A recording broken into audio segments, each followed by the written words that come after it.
Stephen, it's so nice to have you in the studio. How's it going? Nice to be here. I'm going well. I'm feeling fine. That's what I mean to say. Thanks for running over from the guitar. It's a weird little jog. It is a strange jog, and I feel so awkward running. It's just not meant. My body's not meant for it. I didn't know that you were living in the U.S. for as long as you have been. So you've been there how long now? About 10 years. Wow. Yeah. So how does it feel right now to be living in the U.S.? Well, how does it feel to be living in Toronto, in Ontario, right now? I'm keeping my Newfoundland license. Is what I'll tell you that. Exactly. Yeah, right, and, right. You know, that's I'm a Canadian citizen living in the United States, with the ability to vote nowhere. You know, I'm living with green card status in the States, but that means I can't vote there. Right. And you know, they took away the right to vote for Canadians who've been away for longer than 5 years. Mm-hmm. So I have no right to speak up at all. Mm-hmm. With my vote, so I used a song instead. It's a weird thing. I think people actually, I think a lot of people in the United States feel like things are getting better. Things are getting great now. Like people are actually buying. It's getting great again. Oh yeah, because America was terrible before, and it's getting great. And they can't really back it up with anything empirical, but the feeling's good. Mm-hmm. And that seems absurd to us as Canadians, as observers. We think like that's insane. And then, you know, we elect Doug Ford. Has this given you any more perspective on Canada living in the U.S.? I think the Canadians, and this is said with absolute love and a passion for Canadians to be the best Canada that they can be. Right. But I think we get lazy with our feeling of superiority to our American neighbors. Right. I think that there is a certain sense of anti-Americanism that we grew up with here, that we're somehow better informed, we're better educated, we are more sensitive, we're more humanitarian, and I think in a lot of ways, that's a falsehood. And in other ways, it's an ideal that we're in jeopardy of completely losing, and I think we got to be careful. It doesn't take much for those values to be eradicated. I mean, we think that those things get eroded over time, but I think, as we saw in the United States, very quickly after 2016, things changed, and things are changing here as well. So as you mentioned, you can't vote, so you write a protest song. Yeah. Tell me more about that. I mean, does it feel like you almost can't not be living where you are right now or not be in the world that you are right now without having to write about it in some way? I don't know. Are people writing protest songs? I don't now? know. You tell. I mean, do you think? I think a lot of people are afraid to. Right. I feel like, and I address it in the song, like I'm a little bit nervous about singing this because what are they going to do? Send me back? Right. Which wouldn't be where they'd send me back to would not be half as awful as it would be for a lot of other immigrants. I know that my immigrant experience is highly privileged compared to others who don't have the same kind of opportunity to express themselves that I do. Right. So I kind of feel an obligation that way, but I don't know. I think it also seems so absurd, and there's so much chaos in the culture right now that it's hard to nail down what to protest. I guess my feeling on it is that I feel like there's not a whole lot of guitar-based protest songs anymore. Like I feel like hip hop and R&B have sort of taken. Sure.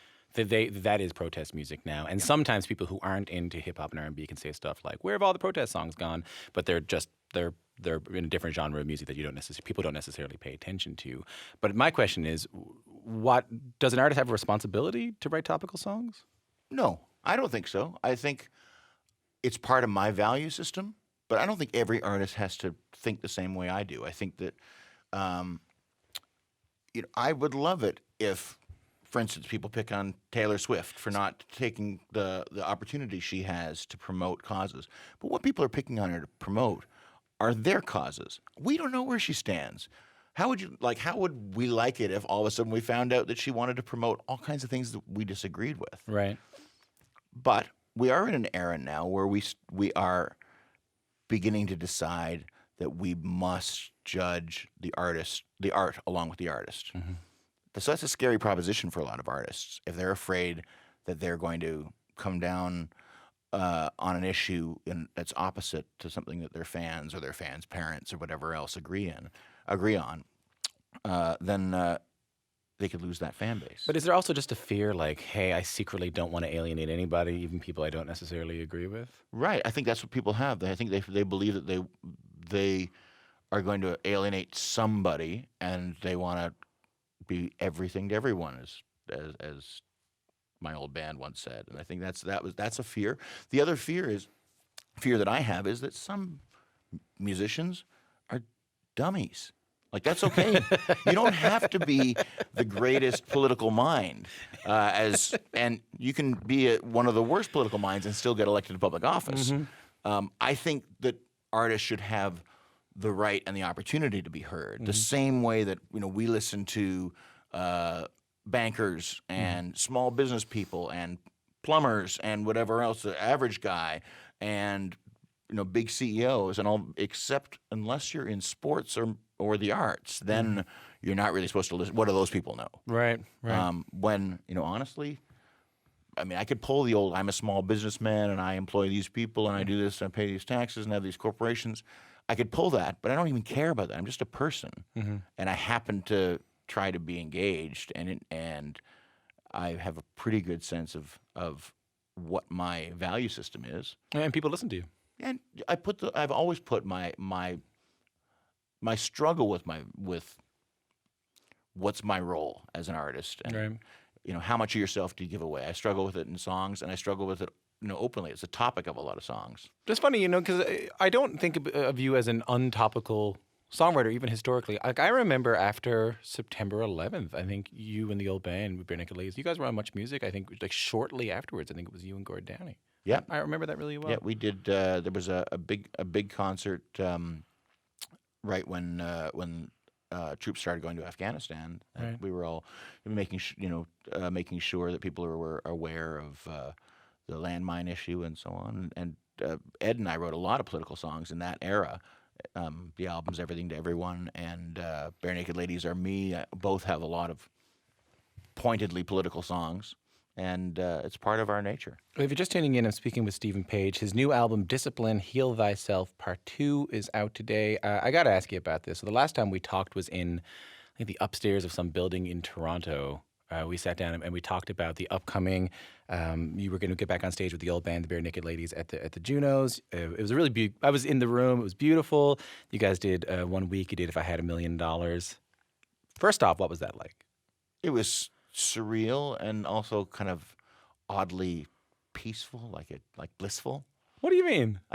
I don't know. I kind of felt like I was floating a little bit when we were doing that thing. Like, it just, not just with the other guys on stage, like everything from the technical elements. Like, I haven't worn in-ear monitors in years. I'm putting my in-ears in. Like, I'm kind of back in the big show.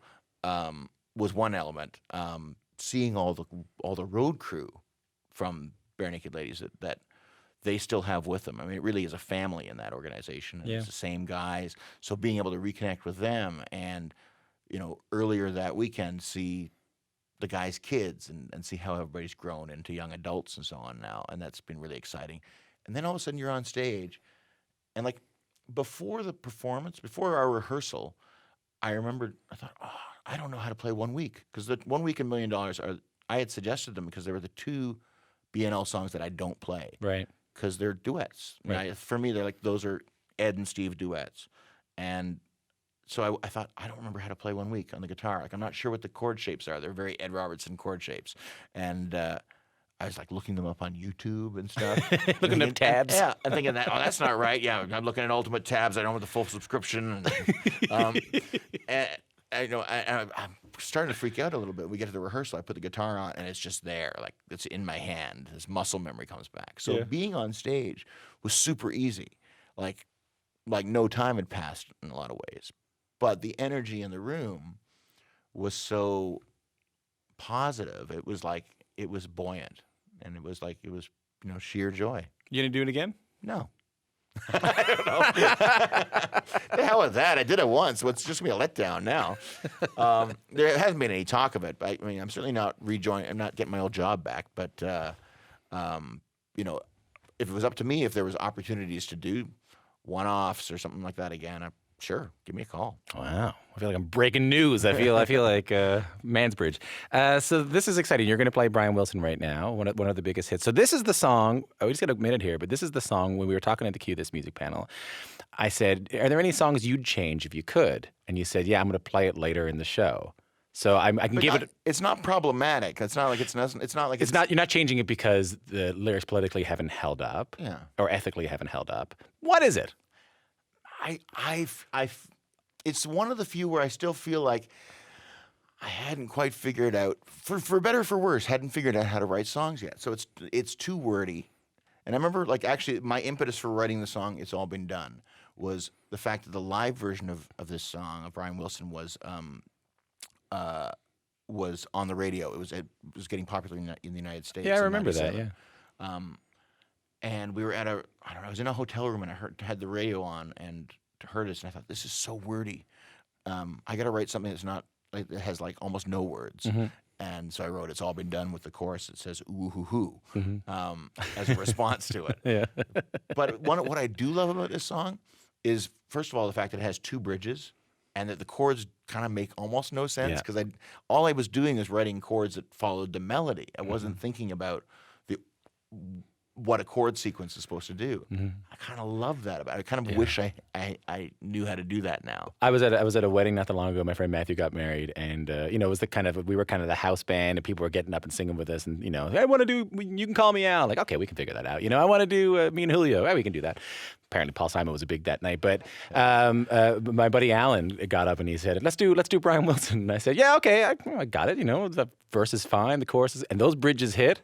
Yeah, I lost it. I have to tell you, I lost it a couple. I still screw them up sometimes. And the other thing that happens to me is I'll go, "Did I already do that bridge?" Like, I don't. Kevin can tell me more than do. I actually repeat them sometimes or skip them.